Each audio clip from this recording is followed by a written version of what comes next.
Imagine the first time you played football. Whether you liked it or you didn't, you experienced it. The chaos, the confusion, that small yet large feeling of excitement.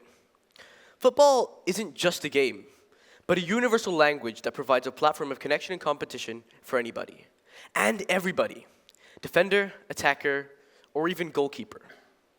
It's your disposition, not your actual position that matters. When I first arrived at my new school, I'd only known one person, a close friend of mine who my parents tried to introduce me to, hoping I'd make a new friend. We sat there in silence until he broke it with 5 words that would change everything. Do you play Fortnite? I nodded, he smiled. Next thing we know, you're downstairs in my basement, laughing, playing, and losing terribly. Although I was never good at Fortnite, often regarded to as a noob, there was just something about the pressure, the excitement, the shared laughter.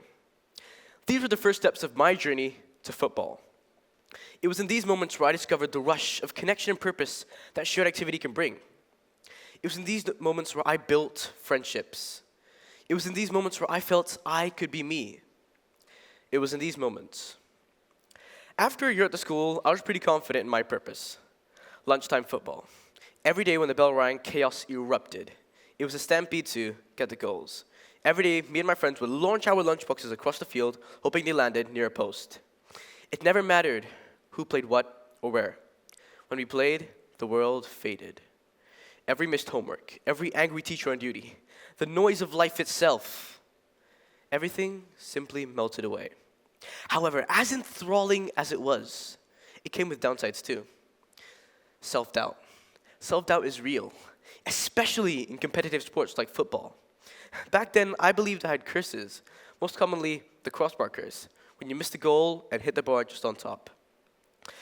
I was also sometimes teased about my selfishness and inability to pass the ball, sometimes labeled as Neymar, as when I lose the ball, I trip, fall, and ask for a penalty. These comments, which were mostly jokes, also gave me insights to my psychological tendencies. For example, off the field when doing group work, I'd either take control without telling anybody, or I'd sit there and do nothing. That's when I stumbled across this term psychologists called self-efficacy, the belief in your ability to overcome challenge with effort. I was forced to learn to trust myself, to take initiative, and to push through failure. It taught me modesty.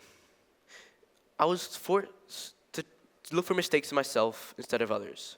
Over time, I realized setbacks aren't walls, but mirrors that reflect how much stronger and further you can grow. From being a Fortnite nerd to a self-proclaimed footballer, I learned growth doesn't come from comfort. It comes from challenge. But just as football pushed me to grow, each of you will have your own field, a space or activity where you test yourself, push your limits, and connect with others. So the next time life passes you the ball, just remember, the ball is always rolling. Will you chase it or let someone else score?